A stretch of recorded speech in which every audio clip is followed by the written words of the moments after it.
Hello, today we are going to talk about Cambridge IGCSE Physics 0625 syllabus. First topic, motion, forces and energy. Under there, 1.1 physical quantities and measurement techniques. Core part. Part 1, we'll see the syllabus. Under the physical quantities and measurement techniques, we are going to talk about core part. The first one describes the use of rulers and measuring cylinders to find a length or a volume. Second one, describe how to measure a variety of time intervals using clocks and digital timers. Number 3, determine an average value for a small distance and for a short interval of time by measuring multiples, including the period of oscillation of a pendulum. So this highlighted area, today we are going to talk about. So length and time. A ruler is used to measure the length of an object between 1 millimeter and 1 meter. So we can say this is a ruler now. You can see it is 1 millimeter is the least count there. So we see this question. The diagram shows an enlarged drawing of the end of a meter rule. It is being used to measure the length of a small feather. We see at the starting point it is 10 millimeter, end point it is 29 millimeter.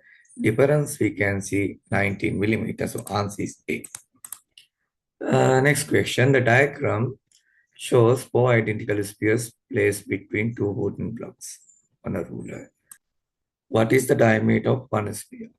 We'll see first of all. Here 4 centimeter is starting point, ending point 12 centimeter. The difference is 8 centimeter. We can see there are four spheres. Because of that, we have to divide 8 by 4, which is 2 centimeter. So the diameter of one sphere is 2 centimeter. Answer is B. The diagram shows a part of a ruler. The ruler is used to find the length of a nail. So we can see starting point 1 centimeter, ending is 3.7 centimeter. The difference is 2.7 centimeter. So answer is B. A cylindrical can is rolled along the ruler shown in the diagram. What is the circumference? That means distance all round of the can. The can rolls over twice. So starting point we can see 2 centimeter. Final position is 28 centimeter. We can see the difference. It is 26 centimeter. So it rolls twice. Because of that, we have to divide it by 2. So 13 centimeter is the circumference. So answer is A. Next one, a ruler is used to measure the length of an object. You can see starting point 2.5 centimeter. So 3, 4, 5, 6, and thereafter 6.5 is the ending point. So difference between that is 4 centimeter. So length of the object is 4 centimeter, which is answer B. The student uses a ruler to measure the length and the width of a small rectangular metal plate. We can see starting of the length, it is 2 millimeter, which is 0.2 centimeter. So 40 millimeter is the end point, which is 4 centimeter. For the width, starting point is 5 millimeter, which is 0.5 centimeter. The end point is 40 millimeter, which is 4 centimeter. So they're asking what is the area of the plate. The total length is 4 centimeter plus 0.2 centimeter, which is 4.2 centimeter. The width is 4 centimeter minus 0.5 centimeter, which is 3.5 centimeter. The area we know length into width. So area is equal length. It is 4.2 centimeter into 3.5 centimeter, which is 14.7 centimeter square. So answer is B. The volume of an object of irregular shape can be measured by placing it into a measuring cylinder full of water. This causes the water level to rise. And this rise is equal to the volume of the object. So we see like this way when we put some irregular solid object into a measuring cylinder, the water, some volume mass is placed like this way. So that is the volume of the irregular object. So the A student wishes to find the volume of a small irregular shaped stone. A ruler and a measuring cylinder containing some what are available. Which apparatus is needed? So we know neither ruler nor measuring cylinder, no measuring cylinder we want. But the ruler and the measuring cylinder, ruler we don't want, but measuring cylinder we want. Ruler only, surely not. Then one and only thing we want here is measuring cylinder only. The answer is B. Diagram shows the measuring cylinder used to measure the volume of a small stone.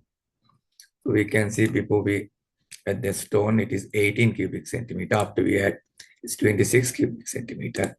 So difference we can see it is 8 cubic centimeter. So answer is A, 8 cubic centimeter. A student uses a measuring cylinder to measure the volume of some water. The diagram shows part of the measuring cylinder. The top and bottom of the meniscus are labeled. So we know normally we are getting bottom of meniscus. So bottom meniscus we are getting. And the bottom we can see there 47.00 cubic centimeter. So answer is A. The student wishes to measure accurately the volume of approximately 40 cubic centimeter of water. She has two measuring cylinders, a larger one that can hold 100 cubic centimeter and a smaller one that can hold 50 cubic centimeter. The water forms the meniscus where it touches the glass. Which cylinder should the student use and which water level should she use to ensure an accurate result?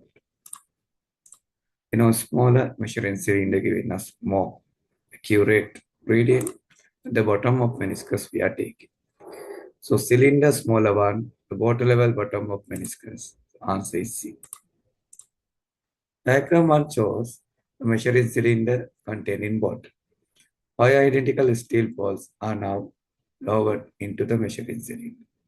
Diagram 2 shows the new water level in the cylinder. What is the volume of each steel ball? Yeah, first we will see before adding steel balls it is 40 cubic centimeter. After we add in it is 70 cubic centimeter. The difference is 30 cubic centimeter. There are five steel balls. So because of that volume of the five steel balls, we have to divide by number of steel balls. So which is 30 cubic centimeter divided by 5, which is 6 cubic centimeter. So that is the one steel ball volume.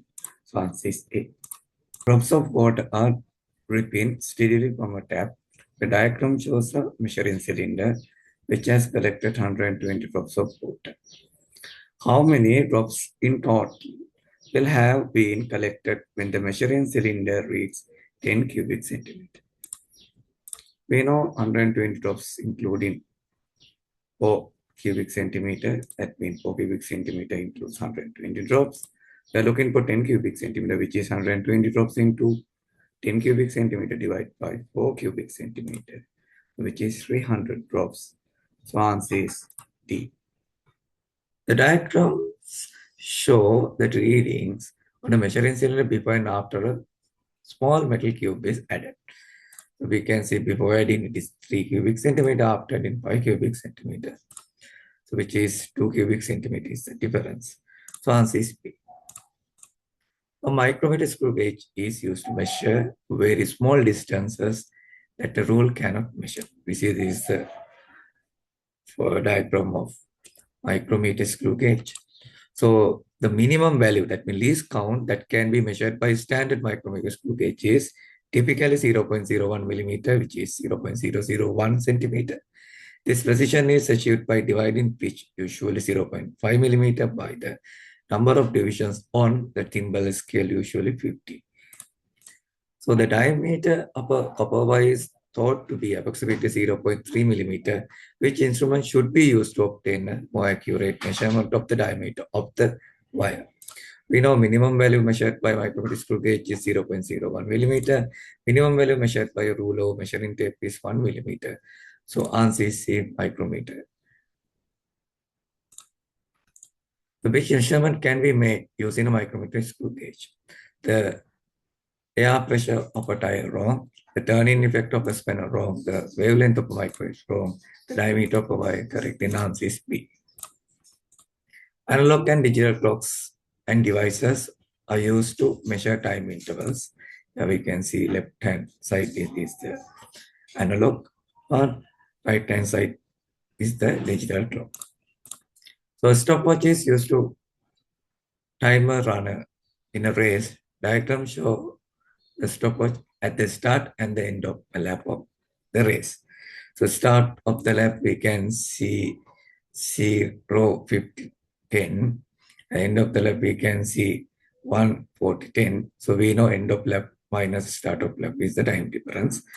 So end of lap it is 1, 40, 10 and start of lap 0, 50, 10. We know end of lap 1 minute, we can adapt to the second side because 1 minute equals to 60 seconds. The 60 seconds plus 40 is 100 seconds. So 0, 110 minus 0, 50, 10, which is 50, 0, 0. That means 50.00 seconds. Answer is A. A cyclist rides around the track 3 times. A friend uses a stopwatch to record the time at the start of the ride, after one circuit, and at the end of the 3 circuits. And readings from the stopwatch are shown. We can see at the start 6 seconds, after one circuit 108 seconds, at the end of the 3 circuits it is 600 seconds. We are getting at the end of 3 circuits and at the start values.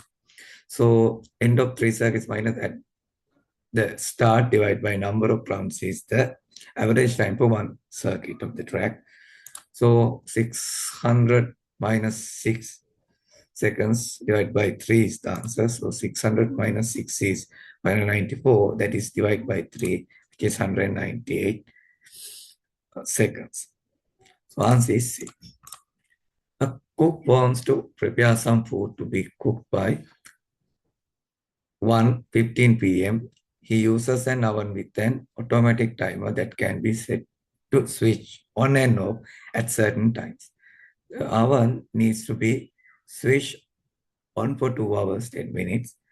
At which time does the oven need to switch on? So he has to finish cooking by 1:15 p.m. and he has to start this process before 2 hours and 10 minutes earlier. So we will get 1:15 as in hours, 13 hours, 15 minutes. So 13 hours, 15 minutes minus 2 hours, 10 minutes is the time he has to start cooking. So 11 hours, 5 minutes. So answer is 11:05 a.m. So answer is A. An average value for a small distance and for a short time interval can be found by measuring multiples, including the period of a pendulum. So we can see this is a pendulum, there's an equilibrium position, and A and B positions are there in the bob. So at the equilibrium position, the bob has highest kinetic energy. The A and B positions, the bob has highest potential energy. So equilibrium position to the position B, we will take step 1, and B position to the A position, step 2, A position to again equilibrium position, step 3, which is equal to 1 period of oscillation. So we'll say the diagram shows a ball hanging on a string. The ball swings from point W to point Z and back to point W. Which statement about the ball is correct? We'll say at the point Y, highest kinetic energy. At the set point, highest potential energy. So the kinetic energy of the ball is created at point Y. So answer is C.